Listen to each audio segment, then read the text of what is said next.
kita cari kan enak ribonnya atau enggak. Coba gitu. kita coba ya ribonnya. Boleh. Kalau dinaikin kerasa. Kelihatan. Kalau di apa kayak keras tapi pas waktu jalan enak. Enak ya. Karena kita cobain. beban mesin sama beban mesin sama beban motor seimbang sih. Seimbang ya. Oke. Nah, sekarang kita ke full stepnya nih. Full stepnya kan agak dimundurin nih kayaknya ya. Dan di sini ada ditambahin spacer nih, Mas. Ini custom sendiri berarti? Custom sendiri. Kalau kayak di foot step yang lain termasuk bracket yang sebelah sini. Bracketnya. Ini saya buat. Oke. Bracket custom ini semuanya kita buat di sini. Oke. Jadi prosesnya lumayan lah, aluminium kita las, kita tekuk, las lagi, ada yang kurang kita las lagi, ada yang sebagian dibubut juga. Kalau kita rananya di custom gitu kan lebih kita yang dinilai itu kan tingkat kesulitan dan kerumitannya. Kalau kita ke CNC kan gampang ya. Mesinnya ya. Masih. Kita nggak kerja dong. Iya, mesin. Ya. Kalau ini Mas? Kalau ini mah kita proses milling sendiri, jadi pelan-pelan. Ya makanya banyak coakan yang mungkin orang lain nggak tahu ini kenapa nih bisa coak kayak gini, karena mungkin proses pemilingannya itu nggak ada mesin. Ketika mesin bornya meleset gitu. Ini unik nih. Kan biasanya racking nggak pakai radiator ya. Nah di sini dipakai radiator. Pakai radiator. Berarti ini idenya Mas ya?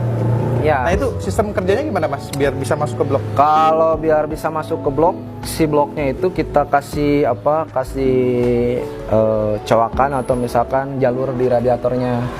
Kita ngikutinnya kayak punya MX, kayak punya Pixen itu kan si bagian air cooler itu ya?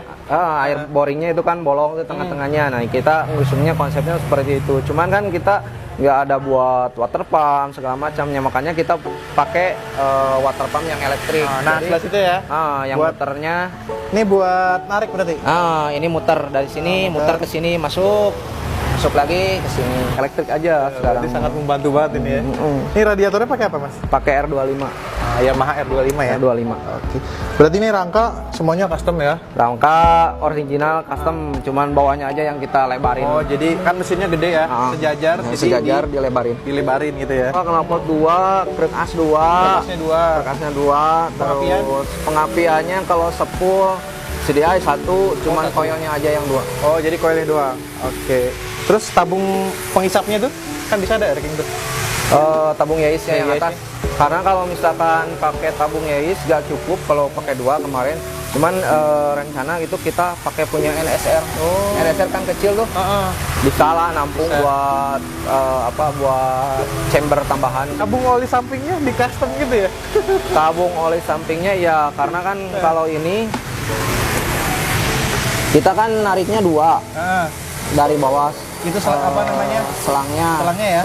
Kalau ini kan kita harus ada jalur 2 ke atasnya. Mesinnya sendiri Mas, ini bawaannya racking atau udah di porting atau udah? Kalau mesin itu belum kita porting. Boring yang sebelah kanannya Y4, yang sebelah kirinya Y2, oversize-nya 200. Wow, gede banget guys. Pertama karena awalnya itu prosesnya masih 100, oleh 100 karena kita nggak tahu proses. Awalnya kan boringnya kita chrome. Pas udah mau kontes, ownernya minta di sunblast, minta dipapor. Oh, dipapor. Nah, pas proses papor itu ada proses yang namanya pengelupasan media chrome-nya. Oh iya, kita kan nggak tahu silinernya bakal rusak. Pas kita udah kasih ke tukang papor, ternyata si chrome-nya dikelupasin dulu pakai cairan kimia. Nah, ternyata silinder boringnya itu rusak. Jadi banyak lubang kayak gitu. Kita porter 150, kita bersih, ya udah dinaikin sampai 200. Proses udah naik kayak gitu kan kompresi ningkat tuh. Takutnya kan overheating atau apa gitu. Jadi saya ambil amannya aja lah, standar gitu. Iya, standar di angka 8, sekian lah banding 1. Rasio magnetnya? Magnet standar. Magnet standar semua nih? Magnet standar. Oke. Kalau stroke-nya? Stroke-nya standar. Standar juga? Kalau yang lainnya standar, cuman memang kondisinya kita jadiin double gitu. Oh, jadi double. Nah, itu dia rahasia dari mesinnya. Nah, sama Cara nyambunginnya Mas, biar teman-teman tahu nih. Kan ini kan Kalau mesin 2 nih. cara nyambunginnya, secara saya sih ngambil tekniknya lah, secara tekniknya. Contohnya kalau pengen lihat itu di RX 125 Twin, persis RX seperti 125 Twin tuh, udah dikasih tahu ya. persis seperti itu. Oke. RX 125 Twin. Cuman kan kalau RX 125 Twin itu cc-nya kecil ya. Iya. Cuman berapa cc gitu. Jadi ya mungkin banyak penyesuaian sama proses pembuatan dudukan bearing yang paling mungkin agak rumit nih. Iya, bearing-bearingnya ya. Ya bearing yang di tengah, kalau nggak Iya. dipakai bearing kan kemungkinan gimbal nanti. Iya. Misalkan bearing yang di tengahnya itu paling tinggal mikirin itu aja. Wah, luar biasa. Bearing tengah, terus Sama seal crank as seal crank as. kiri kanan yang di tengah itu masangnya ya monggo. Patah kan mungkin kayak di bawah kan nggak harus mikirin kompresi primer ya. Kita mikirinnya aja jalur oli aja kalau yang patah. Oke. Naik ke atas, piston, double, sama noken as aja. Noken as. Itu. Jadi Yang ini disambungin nih. disambung itu Disambungin biasanya. pakai apa? Ya ada yang pakai besi terus dilas lagi, ada yang pakai biasanya sih dibubut dulu, dibesarin, dalamnya pakai besi, udah dilas Langsung dilas. Dibubut ulang lagi, disesuaiin aja. Ini yang rumitnya kompresi primer, gak boleh bocor. Kalau udah bocor? Kalau bocor ya 2 tak ya rodo angel. Angel wis. Angel wis uripnya. Gear ini kan unik Mas. Ini namanya gear apa nih? Gear gendong biasanya. Gear gendong. Nah, kalau Kerjanya gimana? Kalau cara kerjanya Gear ya nih. sama. Kalau yang kebanyakan kan kalau pakai gear gendong dulu tuh sempet ada yang komen orangnya jeli. Lihat itu gear gendongnya kenapa dari bagian mesin di luar, bagian arem di dalam.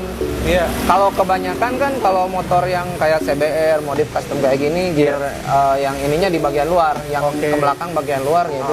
Karena kan ini posisi mesinnya lebih lebar daripada posisi armnya. Gitu. Jadi kita ya mau nggak mau, masa iya dari sini menceng ke sini kan nggak mungkin. Iya, itu mustahil. Jadi kita geserin, di sini geserin, ini kita ambil titik senternya. Ya ini titik senternya ke sini, oh udah pas kita buat gear gendong aja. Ada delaynya nggak sih Mas? Nggak ada. Nggak ada ya? Sama dia muternya kan? Sama muternya. Oke, jadi sama kayak rantai Terkecuali biasa. kalau misalkan bagian belakangnya agak digedein, mungkin agak lebih delay, atau misalkan yang ini dikecilin, mungkin agak lebih cepat perputarannya. Karena itu kan kita nggak konsep seperti itu, karena tarikan ini harus sama dengan tarikan ini. Kalau buat karbu sendiri Mas? Karburator original, cuman paling setting spuyer aja. Setting spuyer. Oke. Terus ini nggak pakai filter nggak apa-apa ya berarti ya? Nggak pakai filter nggak apa-apa sih kalau racing mah. Oke nih, tadi kita udah bahas speknya panjang lebar ya. Nggak afdol kalau kita nggak dengerin suara motornya. Boleh. Gimana kalau kita nyalain sekarang? Siap. Tapi fogging nggak apa-apa. Nggak apa-apa, nyambung biar hilang. Oke, cara nyalainnya Mas? Kalau pas pagi-pagi mah harus pelan-pelan dulu. Ya, oke. Soalnya kan olinya belum pada naik juga nih. Kemarin nggak saya nyalain. Harus segitu dulu ya?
Kalau Fogging. kalau RPM atasnya lebih ngebuka sebenarnya suaranya. Soalnya kan posisi jalur exhaust, jalur segala macam itu kan masih original, nggak ada yang di porting-porting. Kita samain gitu. Jadi torsi bawahnya malah justru kurang ya? Torsi bawahnya mungkin kebantu gear ya, agak Bantu gear. lumayan. Cuman kemarin ini kan saya baru dapat masukan dari pas kontes Jogja.